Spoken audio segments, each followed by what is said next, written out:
Salut tout le monde, c'est Lou. Aujourd'hui je vous invite à découvrir avec moi l'évolution des Playmobil. Cette fois-ci on s'intéresse à la chambre des enfants de la maison moderne, apparue comme cette dernière en l'an 2000. On va donc découvrir ensemble toutes les versions existantes à ce jour et on commence bien sûr avec la toute première, la référence 3964.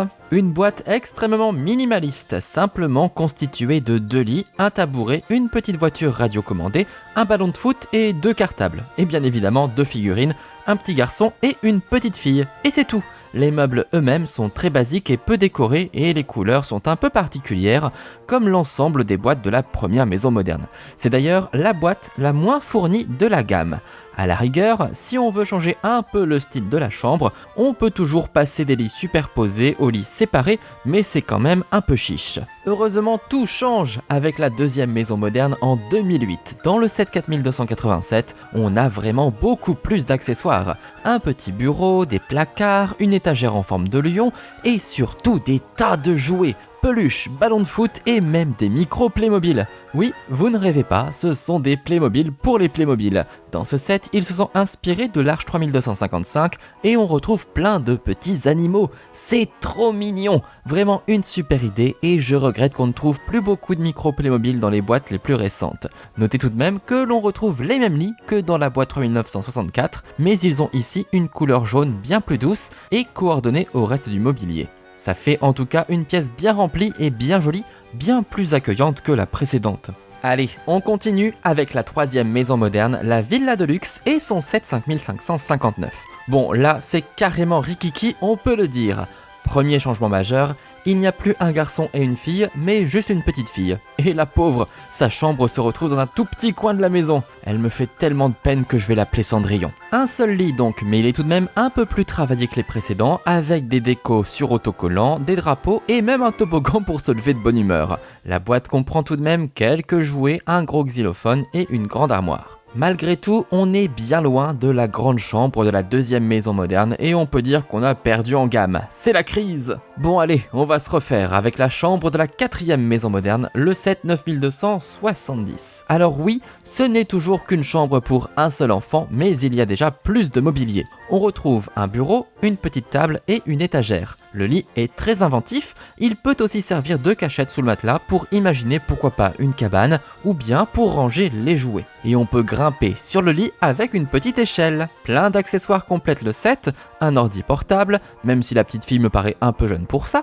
une balle, un petit vélo, un poste radio, une poupée, un réveil, etc. Le souci détail est vraiment là et ça rattrape complètement la chambre précédente. Mon souci principal, c'est le gros stéréotype du rose. Ils en ont fait vraiment des caisses avec et je trouve que ce n'est pas forcément très esthétique. Bon, si vous n'aimez pas le rose, vous pouvez toujours choisir la chambre complémentaire 6556 qui est une variation en bleu. Je l'ai ici aménagée avec une chambre de bébé. Le mobilier est identique, le bureau en moins, et les jouets sont un peu différents. Skateboard, tablette, ballon de foot et gants de baseball.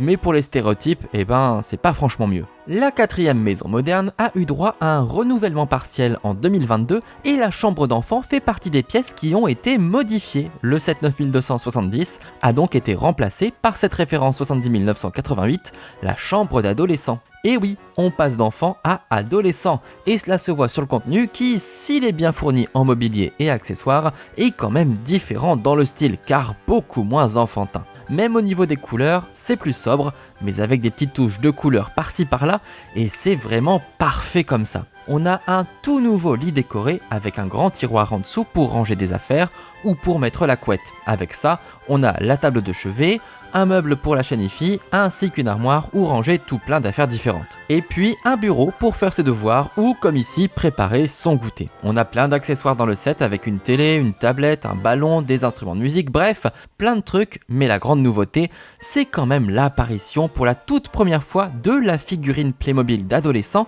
un peu plus grande que l'enfant Playmo que l'on connaît bien. A noter que l'on retrouve également dans le set un papier peint qui sert à décorer les murs de la maison moderne. On peut dire qu'ils ont pensé à tout. On continue avec la cinquième maison moderne, la maison d'architecte et sa chambre d'enfant 71 610, sortie seulement 2 ans après la précédente, soit en 2024. Et la première chose que l'on remarque, c'est que cette fois-ci, elle sert aussi d'extension au bâtiment. Et malheureusement, cela explique peut-être pourquoi on perd à nouveau un peu en contenu. En plus, on ne peut pas dire que ce soit très original original puisque l'on retrouve le même lit que dans la chambre précédente, le fameux lit cabane avec son tiroir de rangement. Une différence tout de même, la décoration est un peu plus soignée avec de jolies fleurs, des cœurs et des papillons. Peut-être qu'avec tout ça, on arrive à mieux dormir. On retrouve un bureau assez petit avec une chaise très basse, ce qui fait que la figurine n'est pas du tout bien placée pour travailler. De toute façon, ce n'est pas grave puisque l'on n'a malheureusement aucun accessoire d'école. Pas de cartable, pas de cahier, pas de crayon. Ouf, on a quand même de quoi s'amuser un peu. Tout d'abord, une malle à déguisement plutôt bien remplie qui permet de voyager dans de nombreux thèmes Playmobil. Il y en a pour tous les goûts. Dans le set, on trouve également une grosse guitare rose, ce qui n'est vraiment pas une couleur banale pour cet instrument, une échelle de cordes, ce qui est déjà très bizarre dans une maison à mon sens, et une espèce de trampoline ou de hamac géant qu'on est censé placer à l'extérieur. Tout ça n'a vraiment aucun sens. D'ailleurs, ma figurine a préféré disparaître pour de bon. Bon, en dehors de ça, on n'a plus de papier peint, mais on a pas mal de stickers pour décorer dans un style évidemment très mignon. Vous l'avez compris, je trouve que cette 6e version manque cruellement de contenu, surtout au niveau des petits accessoires. La chambre paraît bien trop vide et c'est vraiment dommage. Et voilà, les chambres d'enfants modernes ont bien évolué chez Playmobil, parfois pour le meilleur, parfois pour le pire. Vous l'avez compris, je ne suis pas très fan des versions sorties pour la villa de luxe ou pour la maison d'architecte. Les deux manquent d'accessoires et c'est justement grâce aux accessoires qu'on peut créer des histoires et apporter un peu de réalisme. Ma chambre d'enfant préférée reste donc l'avant-dernière, le 770 988. Des couleurs bien choisies, un mobilier simple mais bien conçu et plein d'éléments différents, même si je dois vous avouer que j'adore aussi les jouets de la chambre 4287, surtout les micros Playmobil. Et vous, quelle est votre boîte préférée parmi les chambres d'enfants de la maison moderne? Dites-le moi dans les commentaires. Vous pouvez retrouver toutes les informations importantes dans la description avec les liens vers mes autres vidéos d'unboxing Playmobil. Profitez-en pour partager, liker et vous abonner pour me soutenir. Merci à tous et à bientôt avec de nouveaux Playmo. Salut!